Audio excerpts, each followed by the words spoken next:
Selamat malam HCI dan Pendeta Richard Sabuin. Perkenalkan, nama saya Elia Murianti dari Cilacap.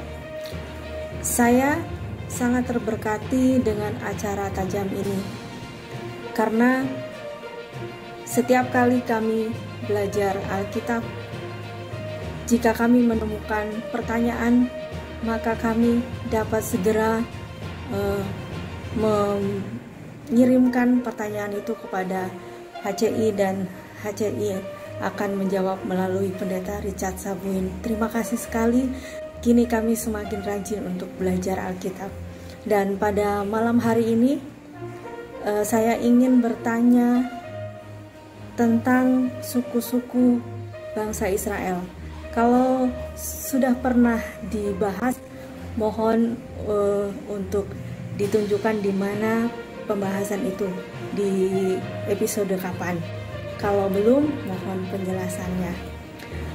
Ketika saya membaca Ulangan 33, di situ Musa mengucapkan berkat untuk suku-suku Israel. Tetapi saya tidak mendapati nama suku Simeon di sana.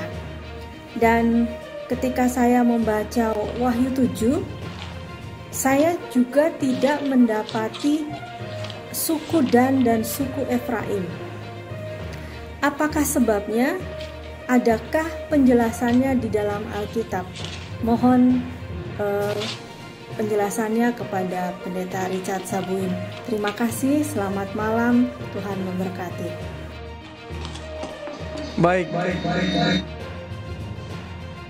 Baik, terima kasih untuk Ibu Elia yang sudah mengirimkan pertanyaannya melalui video.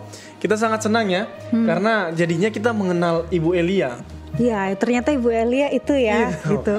Nah, biasanya kan orang mengirimkan pertanyaan, kalau teks kita nggak lihat orangnya gitu. Hanya mungkin beberapa admin kita akan bisa lihat videonya, tapi itu fotonya di profile picture mereka kalau mengirimkan lewat sosial media ya. Gitu. Tapi kalau kita yang host di sini kita nggak tahu gitu, dan dengan mengirimkan video seperti ini kita lebih melihat dengan jelas. Dan sebelum dia bertanya tadi, dia ada memberikan testimoni bahwa dia sangat senang mengikuti acara ini, dia sangat sering mengikuti acara ini seperti itu. Ya, dan saya lihat sering ada banyak nama juga ya yang mengirimkan, yang selalu terus-terusan, yang mungkin ingin kita kenal juga. Ya, jadi mohonkan untuk mengirimkan videonya. Nah, sebelum Pendeta Sabuin menanggapi video ini, saya mau coba ingat-ingat tadi waktu video diputarkan. Nah, sepertinya video ini atau pertanyaan ini sudah pernah kita jawab sebelumnya, Pendeta. Tapi gimana tanggapannya, Pendeta? Terima kasih, saya juga senang sekali boleh mendapatkan pertanyaan secara langsung melalui video dari Ibu Elia Murianti. Saya hitung-hitung sudah lebih dari 5 kali atau 6 kali Ibu Elia Murianti ini mengirimkan pertanyaan, dan ini sangat baik sekali, apalagi kalau ada kelompok pendalaman Alkitab atau KPA di mana Ibu Elia boleh juga menyampaikan pekabaran firman Tuhan kepada teman-teman. Ini bagus sekali. Terima kasih sekali lagi Ibu Elia di Cilacap. Yang dikatakan oleh Saudara Jeff tadi memang betul. Saya juga ingat ini sudah pernah dibahas, dan pertanyaan itu datangnya juga dari Ibu Elia Murianti. Pertanyaan yang sama. Dan kalau tidak salah itu ada di Tajam episode yang ke-30. Mungkin tolong dikirim linknya secara khusus nanti, siap, Jeff, kepada Ibu Elia Murianti. Hanya penggalan video itu saja untuk jawaban pertanyaan tersebut. Saya pikir itu ada kurang lebih 10 menit itu menjawabnya tentang suku-suku orang Israel. Dan salah satu yang saya sebutkan di sana, bahwa sekalipun nama Simeon tidak disebutkan di dalam Ulangan pasal yang ke-33, namun di akhir dari ucapan-ucapan berkat itu disebutkan di sana bahwa berkat itu diberikan kepada semua orang Israel, bukan hanya untuk 1, 2, atau 3 suku saja. Itu di bahagian yang terakhir. Itu adalah ayat yang ke-29. Contohnya mengatakan, berbahagialah engkau hai Israel. Jadi itu kepada semuanya kalau dikatakan hai Israel. Jadi ada kemungkinan mengapa Simeon itu lebih atau tidak disebutkan di sini, karena pada waktu mereka kembali dari Mesir setelah dihitung-hitung, ternyata suku Simeon itu jumlahnya sangat kecil. Tetapi bukan berarti dia tidak mendapatkan berkat, karena berkat itu diberikan kepada semua orang. Lalu kemudian dalam buku yang sama, yaitu buku Ulangan juga, dalam Ulangan pasal yang ke-27 mulai ayat yang ke-12, Tuhan berfirman melalui Musa, sesudah kamu menyeberangi sungai Yordan, maka mereka inilah yang harus berdiri di Gunung Gerizim untuk memberkati bangsa itu. Setelah menyeberangi sungai Yordan, artinya setelah masuk ke dalam tanah perjanjian itu, sudah diatur, karena mereka akan mengucapkan berkat dan mengucapkan kutuk sebagai janji. Kalau menurut kepada Tuhan dapat berkat, kalau tidak menurut maka mendapatkan kutuk. Siapa-siapa saja yang terlibat di dalam hal itu, di dalam pengucapan berkat itu. Sangat menarik karena dalam Ulangan pasal yang ke-27 ayat yang ke-12 mengatakan, inilah yang harus berdiri di Gunung Gerizim untuk memberkati bangsa itu, yakni suku Simeon, Lewi, Yehuda, Isakar, Yusuf, dan Benyamin. Lalu kemudian di gunung yang satu lagi ada suku-suku yang lain. Mereka saling mengucapkan janji satu dengan yang lain, yang merupakan syarat untuk mendapatkan berkat. Dan kalau tidak mereka penuhi syarat itu, mereka tidak mendapatkan berkat. Jadi Simeon termasuk suku yang diberkati. Mengenai Wahyu pasal yang ke-7, kita tahu bahwa Wahyu ini berisikan lambang-lambang, metafora-metafora, simbol-simbol, sehingga apa yang di dalam perjanjian lama, nama tempat, nama orang, ya, kalau itu dalam perjanjian lama sifatnya itu harafiah, maka di dalam kitab Wahyu, karena ini adalah buku tentang penglihatan, orang sebut sebagai apokaliptik, yang kita perlu memahami cerita aslinya di dalam perjanjian lama supaya kita bisa melihat makna rohaninya. Contohnya saja bahwa yang dalam perjanjian lama, maka di dalam kitab Wahyu itu nama-nama itu bersifat rohani. Kita ambil contoh di dalam Wahyu pasal yang ke-11. Wahyu pasal yang ke-11 ayat yang ke-8.